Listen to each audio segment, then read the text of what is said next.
Hi friends, welcome to our channel Moovendhar Chozhar. So ரொம்ப நாள் கழித்து நம்ம சேனலில் ஒரு முடிவு பண்ணி வீடியோ நம்மளும் ஒன்று போடுவோம். ரொம்ப நாளாச்சு போட்டு அப்படின்ற ஐடியாவில் நானும் ஒரு வீடியோ போடலாம் அப்படின்ட்டு போட்டிருக்கேன். ஸோ என்ன போடலாம் அப்படின்னு யோசிச்சுட்டு இருக்கும்போது தான் ஹியூமன் ரிசோர்ஸ் மேனேஜ்மெண்ட்டை பற்றி போடுவோமே அப்படின்ற ஒரு ஐடியா வந்துச்சு. ஸோ ஹியூமன் ரிசோர்ஸ் மேனேஜ்மெண்ட்டை பற்றி போடலாம் அப்படின்னு ஐடியா வந்ததுக்கப்புறம் என்ன போடலாம் அதை பற்றி அப்படின்னு யோசிக்கும்போது what is human resource management, அதோட டெஃபினிஷன்ஸ், கேரக்டரிஸ்டிக்ஸ், சிக்னிஃபிகன்ஸ், லிமிட்டேஷன்ஸ், இதை பற்றியெல்லாம் போடலாம் அப்படின்ற ஒரு ஐடியாவுக்கு வந்தேன். ஸோ இதுக்கு முன்னாடி நம்ம சேனலுக்கு நீங்கள் வரல, இதுதான் ஃபர்ஸ்ட் டைம் அப்படின்னா நம்ம சேனலுக்கு ஒரு லைக் போட்டுருங்க, சப்ஸ்கிரைப் பண்ணி வச்சுக்கோங்க. ஃப்யூச்சரில் நிறைய வீடியோஸ் போடலாம் அப்படின்னு நான் பார்த்துட்ருக்கேன். ஸோ நிறைய வீடியோஸ் ஃப்யூச்சரில் உங்களுக்கு யூஸ்ஃபுல்லானது வரும். மேனேஜ்மெண்ட் சம்மந்தப்பட்டு நிறைய விஷயங்கள் போடுறதுக்கு நம்ம சேனலில் நிறைய வரும். ஸோ மறக்காமல் சப்ஸ்கிரைப் பண்ணிக்கோங்க. ஸோ நம்ம வீடியோக்குள்ளே போகலாம். What is human resource management அப்படிங்கிறத நம்ம பார்க்க போகிறோம். ஸோ ஹியூமன் ரிசோர்ஸ் மேனேஜ்மெண்ட் நம்ம ஹெச்ஆர் அப்படிங்கிறது நிறைய இடத்துல கேட்டுப்போம். ஸோ ஹெச்ஆர் அப்படிங்கிறது ஆர்கனைசேஷனில் ஒரு மிக இம்பார்ட்டண்டான ஒரு விஷயமா பார்க்குறாங்க. ஆர்கனைசேஷனில் ஹெச்ஆர் ஒரு பெரிய பொசிஷனில் இருக்கிறோம். ஸோ அது இம்பார்ட்டன்ட் அப்படிங்கிறத பார்ப்போம். So first of all organisation அப்படிங்கிறது என்ன அப்படின்னா அது ஒரு combination of resources, money, material, people, technology and land. இதை எல்லாத்தோட காம்பினேஷன் தான் ஆர்கனைசேஷனாகவே இருக்குது. இதில் ஏதாவது ஒரு பொருள் இல்லை அப்படின்னாலுமே ஆர்கனைசேஷனோட பர்ஃபார்மன்ஸ் அஃபெக்ட் ஆகும். மணி இல்லை, மெட்டீரியல், பீப்புள் இருக்குது அப்படின்னாலும், இல்லை மெட்டீரியல் இல்லை, மணி, பீப்புள், டெக்னாலஜி இருக்குது அப்படின்னாலும், இல்லை டெக்னாலஜி லேண்ட் இருக்குது, பீப்புள் இல்லை, இல்லை பீப்புள் இருக்காங்க, டெக்னாலஜி லேண்ட் இல்லை, இப்படி எது ஒன்று இல்லைன்னாலுமே ஆர்கனைசேஷனால் கரெக்டாக பர்ஃபார்ம் பண்ண முடியாது. ஸோ இதெல்லாம் தான் ஆர்கனைசேஷனோட காம்பினேஷன் ஆஃப் ரிசோர்ஸஸ். ஸோ இந்த ரிசோர்ஸஸில் ஒன்று நம்ம பார்த்தோம் அப்படின்னா பீப்புள் தான் ஆர்கனைசேஷனுக்கு ஒரு இம்பார்ட்டண்டான ரிசோர்ஸஸ். ஏன் அப்படின்னா இப்போ பீப்புள் இல்லை அப்படின்னா மணி, மெட்டீரியல், டெக்னாலஜி, லேண்ட் இது எல்லாத்தையுமே நம்மளால் எஃபெக்டிவாகவும் எஃபிஷியண்ட்டாகவும் யூட்டிலைஸ் பண்ண முடியாது. ஒரு ஆர்கனைசேஷனில் இருக்கிற ஹியூமன் அசட்டை வச்சு தான் நம்ம மிச்ச ரிசோர்ஸஸ் எல்லாமே எஃபெக்டிவாகவும் எஃபிஷியண்ட்டாகவும் யூட்டிலைஸ் பண்ண முடியும். ஸோ ஆர்கனைசேஷனில் ஹியூமன் அப்படிங்கிறவன் ஒரு இம்பார்ட்டண்டான சிக்னிஃபிகண்ட்டான ரிசோர்ஸஸாகவே அவங்க கருதப்படுறாங்க. ஸோ இப்படிப்பட்ட ஒரு இம்பார்ட்டண்ட் ரிசோர்ஸஸை நல்லா எஃபெக்டிவாகவும் எஃபிஷியண்ட்டாகவும் பர்ஃபார்ம் பண்ண வைக்கிறதுக்கும், ஆர்கனைசேஷனோட கோல்ஸை அச்சீவ் பண்ண ஹெல்ப் பண்ணுறதுக்கும், அவங்களோட இண்டிவிஜுவல் கோல்ஸ் எல்லாத்தையுமே அச்சீவ் பண்ணி எல்லாத்தையுமே எங்கேஜ்டாக மோட்டிவேட்டடாக வைக்கிறதுனாலையும் ஹியூமன் ரிசோர்ஸ் மேனேஜ்மெண்ட் அப்படிங்கிறது ஒரு இம்பார்ட்டண்டான ஒரு இதுவாகவே இருக்குது. ஓகேவா? ஸோ ஷார்ட்டாக ஹியூமன் ரிசோர்ஸ் மேனேஜ்மெண்ட் பற்றி சொல்லணும் அப்படின்னா managing people at work in various settings. So ஒரு ஒர்க்கில் இருக்கிற பீப்புளை ஒவ்வொரு செட்டிங்க்கு ஏற்ற மாதிரி எஃபிஷியண்ட்டாக எஃபெக்டிவாக மேனேஜ் பண்ணுறது தான் ஹியூமன் ரிசோர்ஸ் மேனேஜ்மெண்ட் அப்படிங்கிறாங்க. ஸோ இது ஒரு பேசிக்கலாக எப்படின்னா ஒரு method of developing employees self satisfaction, எம்ப்ளாயீஸோட சாட்டிஸ்ஃபேக்ஷனை இன்க்ரீஸ் பண்ணுறது. ஏன் சாட்டிஸ்ஃபேக்ஷனை இன்க்ரீஸ் பண்ணோம் அப்படின்னா satisfied employees will give their best effect to their organisation. நம்ம ரொம்ப சாட்டிஸ்ஃபைடாக என் வேலை எனக்கு ரொம்ப பிடிச்சிருக்குப்பா அதனால் நான் பண்ணுறேன் அப்படின்னு பண்ணும்போது நார்மலாக கொடுக்கறத விட ப்ரொடக்டிவிட்டி நம்ம அதிகமாக தான் கொடுப்போம்.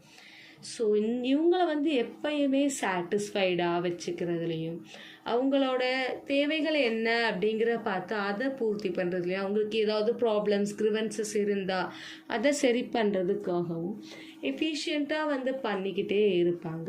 ஸோ இதுதான் இவங்களோட மெயின் ஒர்க்காகவும் இருக்கும். Developing potentialities of employee so that they feel maximum satisfaction of work and give their best effect to the organisation. ஓகேவா? ஸோ இதுதான் ஹியூமன் ரிசோர்ஸ் மேனேஜ்மெண்ட்டோட மீனிங்காக நம்ம சொல்லலாம். இப்போ ஹியூமன் ரிசோர்ஸ் மேனேஜ்மெண்ட் பற்றி ஒரு இன்ட்ரொடக்ஷன் கொடுக்குறோம் அப்படின்னா நீங்கள் இதை சொல்லலாம். ஸோ நெக்ஸ்ட் டெஃபினேஷன் பற்றி பார்க்கலாம். அப்படின்னா டெஃபினேஷனில் ஹியூமன் ரிசோர்ஸ் மேனேஜ்மெண்ட்டை பற்றி என்ன சொல்கிறாங்க அப்படின்னா human resource management is the function performed in an organization that facilitate the most effective use of people to achieve the organization and individual goals. So previously சொன்ன மாதிரி தான் ஆர்கனைசேஷனில் இருக்கிற ஹியூமன்ஸை இவங்க எஃபெக்டிவாக யூட்டிலைஸ் பண்ணி ஆர்கனைசேஷனோட கோல்ஸையும் அதே மாதிரி இண்டிவிஜுவலோட கோல்ஸையும் அச்சீவ் பண்ணுறதுக்கு ஹெல்ப் பண்ணுறாங்க அப்படிங்கிறது. ஸோ ஆர்கனைசேஷனோட கோல்ஸ்னால் என்னன்னு தெரியும். ஆர்கனைசேஷன் ஒரு நல்ல லெவலுக்கு போகணும், நல்ல ப்ராஃபிட் ஏர்ன் பண்ணணும் அப்படிங்கிறது. அப்போ இண்டிவிஜுவல் கோல்ஸ்னால் என்ன? இண்டிவிஜுவல் கோல்ஸ் அப்படிங்கிறது என்ன அப்படின்னா, பர்சனலாக ஒவ்வொருத்தருக்கும் அவங்களோட ஒர்க்கில் ஒரு கோல் இருக்கும். லைக் நம்ம வந்து ஒரு சீனியர் லெவலுக்கு போகணும், நம்மளை இப்படியெல்லாம் டெவலப் பண்ணணும் அப்படின்னு பர்சனல் கோல்ஸ் இருக்கும். ஸோ அந்த பர்சனல் கோல்ஸையும் அவங்களையும் self development and the work development இது எல்லாத்தையுமே பண்ணுறது தான் வந்துட்டு ஹியூமன் ரிசோர்ஸ் மேனேஜ்மெண்ட் அப்படின்னு சொல்கிறாங்க. So next characteristics of human resource management. Human resource மேனேஜ்மெண்ட்டோட கேரக்டரிஸ்டிக்ஸ் என்னென்ன அப்படின்னு பார்த்தீங்கன்னா, ஸோ இது ஒரு எலாபரேட்டான ஃபங்க்ஷன் அப்படின்னு சொல்கிறாங்க. ஏன் எலாபரேட்டான ஃபங்க்ஷன் அப்படின்னு சொன்னோன்னா, இவங்க வந்து ஆர்கனைசேஷனில் இருக்கிற எல்லா லெவல் ஆஃப் எம்ப்ளாயீஸ்கிட்டையுமே வந்து ஒர்க் பண்ணுறாங்க. லைக் லோயர் லெவலாக இருக்கலாம், மிடில் லெவலாக இருக்கலாம், சீனியர் லெவலாக இருக்கலாம். இதில் எல்லா லெவல் ஆஃப் எம்ப்ளாயீஸையுமே கவனித்து எல்லா லெவல் ஆஃப் எம்ப்ளாயீஸும் சாட்டிஸ்ஃபைடாக இருக்காங்களா, எல்லாரும் அவங்க எஃபிஷியண்ட்டாக கொடுக்குறாங்களா, அப்படி கொடுக்கலன்னா அதுக்கு என்ன ப்ராப்ளம், அதை எப்படி இம்ப்ரூவ் பண்ணலாம் அப்படிங்கிற மாதிரி நிறைய ஃபங்க்ஷன்ஸ் வந்து அவங்க பண்ணிக்கிட்டே இருப்பாங்க. All level of employees organisation ஸ்ட்ரக்சரில் இருக்கிற எல்லா லெவல் ஆஃப் எம்ப்ளாயீஸ் கூடயுமே இவங்க என்கேஜ்டாகவே இருப்பாங்க. ஸோ அதனால் வந்து இது ஒரு எலாபரேட்டான ஃபங்க்ஷன். நெக்ஸ்ட் வந்து இது ஒரு people orient function. People orient ஏன்னா நம்ம வந்து ஏற்கனவே சொன்ன மாதிரி இது வந்து கம்பெனியில் ஒர்க் பண்ணுற எம்ப்ளாயீஸை வந்து டீல் பண்ணுறதுனால பீப்புள் ஓரியன்ட் ஃபங்க்ஷன்ஸ். ஸோ அவங்களோட இண்டிவிஜுவல் ஜாப், ஆர்கனைசேஷன், என்விரான்மெண்ட் இதுக்கு எல்லாத்துக்குமே ஏற்ற மாதிரியான ஒரு பேலன்ஸை வந்து அவங்களுக்கு வந்து க்ரியேட் பண்ணி இவங்க கொடுப்பாங்க. ரெண்டு ஆர்கனைசேஷனுக்கும் பீப்புளுக்கும் நடுவில் வந்து ஒரு நல்ல பிரிட்ஜாகவே இவங்க வந்து இருப்பாங்க. ஸோ ரெண்டு பேருக்குமே ஏற்ற மாதிரி ஆர்கனைசேஷனுக்கும் எது செட் ஆகும், ஹியூமன்ஸ் அங்கே ஒர்க் பண்ணுற பீப்புள்ஸ்க்கும் எது செட் ஆகும் அப்படிங்கிறத பார்த்து அதுக்கு ஏற்ற மாதிரியான எல்லாத்தையுமே பெர்ஃபார்ம் பண்ணுறது வந்து இவங்களோட கோலாகவே இருக்கும். And it's action centric. Action centric அப்படிங்கிறது ஏன் சொல்கிறோம் அப்படின்னா, ஆர்கனைசேஷனில் ஏதாவது ஒரு சின்ன problem like senior level employee கூட லோயர் லெவல் எம்ப்ளாய்க்கு ஏதாவது ஒரு ப்ராப்ளம் அப்படின்னா இவங்க அந்த இடத்துல வந்து உடனே ஒரு ஆக்ஷன் எடுப்பாங்க. என்ன ப்ராப்ளம் அப்படிங்கிறத பார்த்து அதுக்கு ஏற்ற சொல்யூஷன்ஸ் பண்ணுறது, இந்த ப்ராப்ளம்ஸ் இதுக்கு மேலே வராமல் இருக்கிறதுக்கு என்னென்னலாம் பண்ணணும் அப்படிங்கிற மாதிரியான எல்லாத்தையுமே இவங்க சைட்லேருந்து இவங்க பண்ணிக்கிட்டே இருப்பாங்க. ஸோ வந்து இது ஒரு ஆக்ஷன் சென்ட்ரிக். அப்புறம் இது வந்து இண்டிவிஜுவல் சென்ட்ரிக். இண்டிவிஜுவல் சென்ட்ரிக் அப்படிங்கிறது ஏன் அப்படின்னா, ஏற்கனவே சொன்ன மாதிரி இண்டிவிஜுவலோட கோல்ஸை அச்சீவ் பண்ணுறதுக்கு வந்து இவங்க ஹெல்ப் பண்ணுறாங்க. Optimum utilisation of each and every employees. ஒவ்வொரு எம்ப்ளாயீஸையுமே வந்து இவங்களுக்கு எந்த மாதிரியான வேலையெல்லாம் கொடுக்கலாம், எது வந்து இவங்களை எஃபிஷியண்ட்டாக நம்ம இன்னும் யூஸ் பண்ணியிருக்கோமா, இன்னும் இவங்களுக்கு என்னெல்லாம் கொடுக்கலாம், அதே மாதிரி இவங்களை இன்னும் எப்படியெல்லாம் டெவலப் பண்ணலாம் அப்படிங்கிற மாதிரியான இண்டிவிஜுவலையும் ஃபோக்கஸ் பண்ணி பண்ணுவாங்க. அதனால் இது individual centric. And it is a never ending function. Never ending function ஏன் அப்படின்னா, ஆர்கனைசேஷனில் எப்பயுமே இது வந்து ஒரு ஒர்க் போய்கிட்டே இருக்கும் பேக் எண்டில். லைக் என்ன ப்ராப்ளம்ஸ், எதுவும் ப்ராப்ளம்ஸ் போயிட்டுருக்குதா என்ன அப்படிங்கிறத செக் பண்ணுறதுக்கும், எல்லோரும் பர்ஃபார்மன்ஸ் நல்லா பண்ணிக்கிட்டு இருக்காங்களா, பர்ஃபார்மன்ஸில் ஏதாவது டவுன் திடீர்னு ஆச்சு அப்படின்னா எதனால் ஆச்சு, அதை எப்படி இம்ப்ரூவ் பண்ணலாம் அப்படிங்கிறதையும் பார்ப்பாங்க. அண்டு பேரோல் ப்ராசஸும் போய்கிட்டு இருக்கும். இந்த மாதிரியான ஒரு ப்ராசஸ் வந்து போய்கிட்டே இருக்கும். ஸோ வந்து இது ஒரு நெவர் எண்டிங் ஃபங்க்ஷனாகவும் இருக்குது. And it is a challenging function. இது ஒரு சேலஞ்சிங் ஃபங்க்ஷன் அப்படிங்கிறாங்க. ஏன் அப்படின்னு பார்த்தோன்னா, ஆர்கனைசேஷனில் இருக்கிற மிச்ச எல்லா ரிசோர்ஸஸை விடவும் இந்த ரிசோர்ஸஸ் ஒரு ஸ்பெஷலான ரிசோர்ஸஸ். ஹியூமன் ரிசோர்ஸ் அப்படிங்கிறது ஒரு ரொம்ப ஸ்பெஷலான ரிசோர்ஸஸ். ஏன்னா அவங்களுக்குன்னு தனியான எமோஷன்ஸ், சென்டிமெண்ட்ஸ் இது எல்லாமே இருக்கும். ஸோ இவங்களை ஹேண்டில் பண்ணுறதுன்றது வந்து ஒரு டாக்டிக்கான ஒரு விஷயம், ரொம்ப டிஃபிகல்ட்டாக இருக்கும். ஏன்னா ஒவ்வொரு சுச்சுவேஷனுக்கும் அவங்களுக்கு ஒவ்வொரு மாதிரி எமோஷன்ஸ் இருக்கும். ஸோ இதுக்கு எப்படி அவங்கள வந்து மேனேஜ் பண்ணுறது அப்படிங்கிறது எல்லாத்தையுமே வந்து ஒரு டாக்டிக்காக வந்து நம்ம பண்ணால் தான் உண்டு. ஸோ இது வந்து ஒரு சேலஞ்சிங்கான ஒரு ஃபங்க்ஷனும் கூட. And it is a budding discipline. Budding discipline ஏன் அப்படின்னா, ஹியூமன் ரிசோர்ஸ் மேனேஜ்மெண்ட் அப்படிங்கிறது 19th centuryலேருந்து தான் ஒரு நல்ல டெவலப்மெண்ட்டே அடைஞ்சிக்கிட்டு வருது இப்போ வரைக்கும். ஸோ சின்ன சின்ன கம்பெனிஸ் பார்த்தோம் அப்படின்னா ஹியூமன் ரிசோர்ஸ் மேனேஜ்மெண்ட் வந்து கொஞ்சம் நார்மலான லெவலில் தான் இருக்கும். ஸோ வந்து இது ஒரு பட்டிங் டிசிப்ளினாகவே இருக்குது. And it is nervous system. ஆர்கனைசேஷனுக்கு வந்துட்டு ஹியூமன் ரிசோர்ஸ் மேனேஜ்மெண்ட் ஒரு நர்வஸ் சிஸ்டமாகவே ஒர்க் பண்ணுது அப்படின்னு சொல்லலாம். ஏன் அப்படின்னு சொன்னோன்னா, நம்ம பாடியில் இருக்கிற நர்வஸ் சிஸ்டம் வந்துட்டு எல்லா ஃபங்க்ஷன்ஸ் எல்லா பார்ட்ஸுமே நல்லா ஃபங்க்ஷன் பண்ணுறத வந்து ஹெல்ப்ஃபுல்லாக இருக்குது. அதே மாதிரி ஆர்கனைசேஷனோட பர்ஃபார்மன்ஸும் நல்லா நடக்கணும் அப்படிங்கிறதுக்காக இவங்க வந்து ஒர்க் பண்ணிக்கிட்டே இருப்பாங்க. ஸோ வந்து இது ஒரு நர்வஸ் சிஸ்டமாகவும் இருக்குது. அண்டு நெக்ஸ்ட் என்ன பார்க்கலாம் அப்படின்னு பார்த்தோன்னா, significance of human resource management or importance of human resource management அப்படின்னு சொல்லலாம். ஸோ இந்த சிக்னிஃபிகன்ஸில் வந்து நம்ம 4 டைப்ஸாக வந்து பிரிச்சுக்கலாம்: corporate, professional, social and national. Human resource management கார்ப்பரேட்டுக்கு எப்படி ஹெல்ப் பண்ணுது, ஒரு ப்ரொஃபஷ்னலுக்கு எப்படி ஹெல்ப் பண்ணுது, சோஷியலுக்கு சொசைட்டிக்கு எப்படி ஹெல்ப் பண்ணுது, ஐ நேஷனுக்கு எப்படி ஹெல்ப் பண்ணுது அப்படிங்கிறத பார்க்கலாம். ஸோ ஃபர்ஸ்ட் வந்து கார்ப்பரேட் எப்படி ஹெல்ப் பண்ணுது அப்படிங்கிறத பார்க்கலாம். ஸோ ஹியூமன் ரிசோர்ஸ் மேனேஜ்மெண்ட் ஒரு கார்ப்பரேட் ஒரு ஆர்கனைசேஷனுக்கு எப்படி ஹெல்ப்ஃபுல்லாக இருக்குது அப்படின்னு பார்த்தோம் அப்படின்னா, இவங்க வந்துட்டு ஒரு ஆர்கனைசேஷனில் இருக்கிற ஒரு நல்ல எஃபிஷியண்ட்டான ஒரு எம்ப்ளாயீஸை வந்து அட்ராக்ட் பண்ணி அவங்கள அங்கேயே ரீட்டைன் பண்ணி நல்ல ஒர்க் எஃபிஷியண்ட்டாக பண்ண வைக்கிறதுலையும், ஹெச்ஆர் பிளானிங்ஸ் நிறைய பிளானிங்ஸ், ரெக்ரூட்மெண்ட், செலெக்ஷனு, பிளேஸ்மெண்ட், இந்த மாதிரி ப்ரொமோஷன்ஸ், இந்த மாதிரியான எல்லா விஷயங்களையுமே இவங்க பிளான் பண்ணிக்கிட்டே இருப்பாங்க. ஸோ ஆர்கனைசேஷனில் இருக்கிறவங்கள நல்ல எஃபிஷியண்ட்டான எம்ப்ளாயீஸை அங்கேயே ரீட்டைன் பண்ணுறதுக்கு இவங்க ஒரு ஹெல்ப்ஃபுல்லாக இருக்கிறாங்க.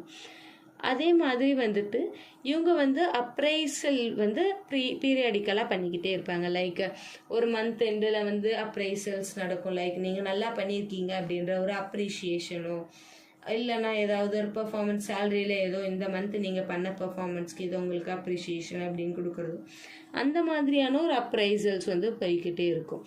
அதே மாதிரி ஆர்கனைசேஷனில் இருக்கிற ரிசோர்ஸஸை வந்து ஆப்டிமமாக வந்து யூட்டிலைஸ் பண்ணுறதும் வந்துட்டு இவங்க பண்ணி ஆர்கனைசேஷனில் இருக்கிற ரிசோர்ஸஸ் வந்து வேஸ்ட்டும் இல்லாமல் கரெக்டாக அதை எப்படி யூட்டிலைஸ் பண்ணலாம், இந்த அளவுக்கு அதை யூட்டிலைஸ் பண்ணால் கரெக்டாக இருக்கும் அப்படிங்கிறதையும் பார்க்குறது வந்துட்டு இவங்க பார்ப்பாங்க. ஸோ நெக்ஸ்ட்டு வந்து என்ன, ப்ரொஃபஷ்னலுக்கு எப்படி வந்து human resource management work help பண்ணுறாங்க அப்படின்னு பார்த்தோம்னா, ஸோ ஏற்கனவே சொன்ன மாதிரி ஒரு ப்ரொஃபஷ்னல் ஒரு இண்டிவிஜுவலுக்கு வந்து அவங்கள வந்து எப்படி பர்சனலாக டெவலப் பண்ணிக்கலாம் அப்படிங்கிறத வந்து இவங்க ரொம்ப ஹெல்ப்ஃபுல்லாகவே இருக்காங்க. அவங்களோட பர்சனல் டெவலப்மெண்ட்ஸ்க்கு வந்து நிறைய ஆப்பர்ச்சுனிட்டிஸ் கொடுத்து அவங்கள டெவலப் பண்ணுறதுக்கு வந்து இவங்க ஹெல்ப்ஃபுல்லாக இருக்காங்க. அதே மாதிரி வந்துட்டு ஆர்கனைசேஷனுக்கு நடுவில் இவங்க நல்ல ஒரு ஆர்கனைசேஷனுக்கும் இண்டிவிஜுவலுக்கும் நடுவில் வந்து இவங்க ஒரு நல்ல ஹெல்த்தி ரிலேஷன்ஷிப்பை மெயின்டைன் பண்ணுறதுக்கு ஹெல்ப் பண்ணுறாங்க. அதேமாதிரி நல்ல பர்ஃபார்மன்ஸ் பண்ணாங்க அப்படின்னா இவங்களுக்கு இன்சென்டிவ்ஸ் எல்லாம் கொடுத்து இவங்களை என்கரேஜ் பண்ணுறது, க்ரியேட்டிவாக ஏதாவது பண்ணுறாங்க அப்படின்னா அதோட என்கரேஜ்மெண்ட்ஸ் அந்த மாதிரியான நிறைய இதை கொடுத்து ப்ரொஃபஷ்னல்ஸையும் டெவலப் பண்ணுறாங்க. அண்டு நெக்ஸ்ட் வந்து சோஷியல் டெவலப்மெண்ட்.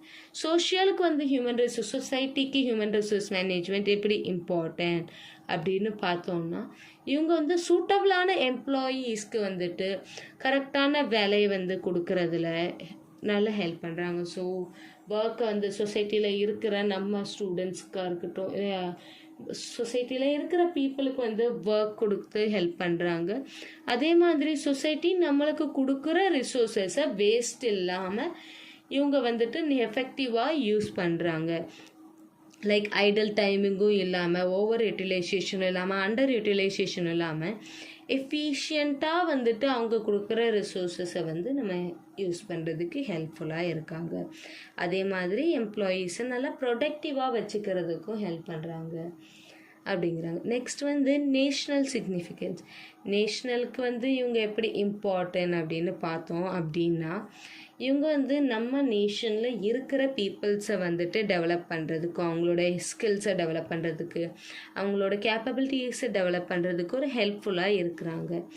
அதே மாதிரி நம்ம நேஷன் நம்மளுக்கு கொடுக்குற ரிசோர்ஸஸை எக்ஸ்ப்ளாய்ட் பண்ணாமல் கரெக்டாக வந்து யூட்டிலைஸ் பண்ணுறதுக்கு ஹெல்ப்ஃபுல்லாக இருக்கிறாங்க. Effective exploitation and utilisation of natural resources அப்படிங்கிறது தான். ஸோ இதுதான் வந்துட்டு significance of human resources. Next limitations of human resource management. So இவ்வளோ நேரம் இம்பார்ட்டன்ஸ் கேரக்டரிஸ்டிக்ஸ்லாம் பார்த்தோம். ஸோ எப்படியும் இதுக்காக ஒரு லிமிட்டேஷன்ஸ் இதோடு அப்படிங்கிறது வந்து இருக்கும். ஸோ அது என்னென்ன அப்படின்னு பார்த்தோம் அப்படின்னா, ஃபர்ஸ்ட் வந்து இது ரீசன்ட் ஆரிஜின். ஸோ ஏற்கனவே சொன்ன மாதிரி ஹியூமன் ரிசோர்ஸ் மேனேஜ்மெண்ட் அப்படிங்கிறது வந்து 19th செஞ்சுரியிலேருந்து தான் ஸ்டார்ட் ஆகிருக்கு. ஸோ அதனால் வந்துட்டு நிறைய இடங்களில் ஹியூமன் ரிசோர்ஸ் மேனேஜ்மெண்ட்டை வந்து ரொம்ப ஒரு பெரிய விஷயமாகவே வந்து பார்க்கறது இல்லாமலும் இருக்குது. லைக் ஸ்மால் ஆர்கனைசேஷன்ஸை எடுத்துக்கிட்டோம் அப்படின்னா, எதுக்கு ஹியூமன் ரிசோர்ஸ் மேனேஜ்மெண்ட்டுன்னு ஒரு தனி டிபார்ட்மெண்ட் வைக்கணும் அப்படிங்கிற மாதிரி யோசிச்சு அங்கே இருக்க மேனேஜர்ஸே வந்து அந்த ஒர்க் எல்லாமே பார்த்துப்பாங்க. ஸோ அதில் வந்துட்டு அவங்க வந்து ஹியூமன் ரிசோர்ஸ் மேனேஜ்மெண்ட்டை மெயினாக ஃபோக்கஸ் பண்ணாமல் அவங்களோட எம்ப்ளாயீஸை ஒர்க் பண்ணுறதுல மட்டுமே ஃபோக்கஸ் பண்ணுவாங்களே தவிர அவங்கள டெவலப் பண்ணுறதுலையோ இல்லை பர்ஃபார்மன்ஸ் வந்து ஏன் குறையுது அப்படிங்கிற அனலைசிஸ்லேயோ அவங்க இன்வால்வ் ஆக மாட்டாங்க. ஒர்க் கொடுத்துருக்கோம், அது நீங்கள் செய்யணும் அப்படிங்கிற மாதிரியான ஒரு இது வந்து பண்ணுவாங்க. ஸோ ரீசன்ட் ஆரிஜினாக இருக்கிறதுனால ஸ்மால் ஆர்கனைசேஷன்ஸ் வரைக்கும் இன்னும் அது வந்து எஃபெக்டிவாக ரீச் ஆகலை. And lack of support from the top மேனேஜ்மெண்ட்டில் இருந்துமே வந்துட்டு அவங்களுக்கு வந்து ஒரு சப்போர்ட் வந்து கரெக்டாக சில ஆர்கனைசேஷன்ஸில் கிடைக்க மாட்டேங்குது அப்படின்னு சொல்லலாம். ஏன் அப்படின்னு பார்த்தா, ஸோ எதுக்காக வந்துட்டு நம்ம தேவையில்லாமல் வந்து இந்த ப்ரோக்ராம்ஸ் எல்லாம் கண்டக்ட் பண்ணணும் அப்படிங்கிற மாதிரியான ஒரு சில மென்டாலிட்டிஸும் இருக்கும்.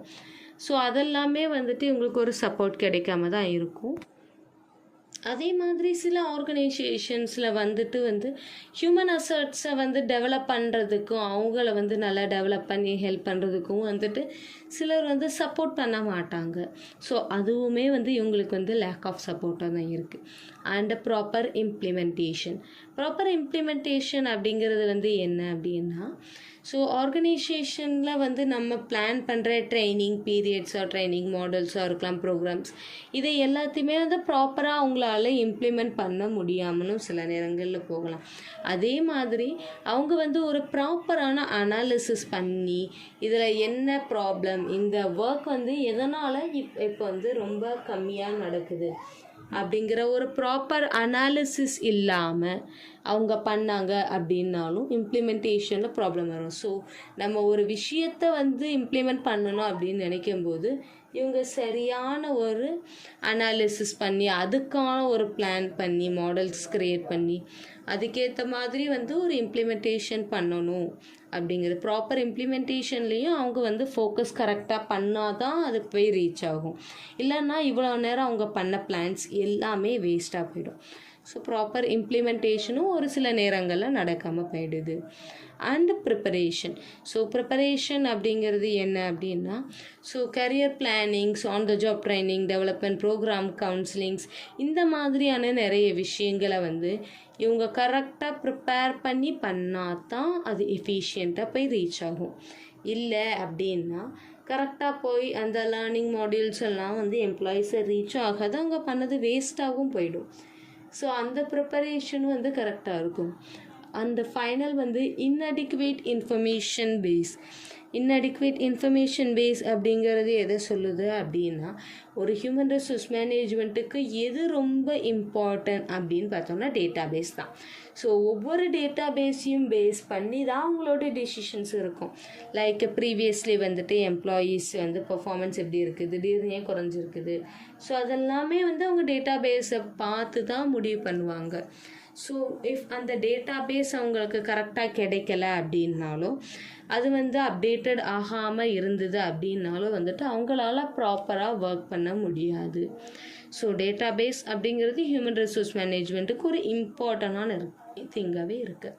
ஸோ அவங்க வந்து எப்பயுமே வந்து டேட்டா பேஸை அப்டேட் பண்ணிக்கிட்டே இருந்தால் தான் அவங்களோட எல்லா ஆக்ஷன்ஸும் வந்து பர்ஃபெக்டாக வந்து ரீச் ஆகும் அப்படின்னு சொல்கிறாங்க.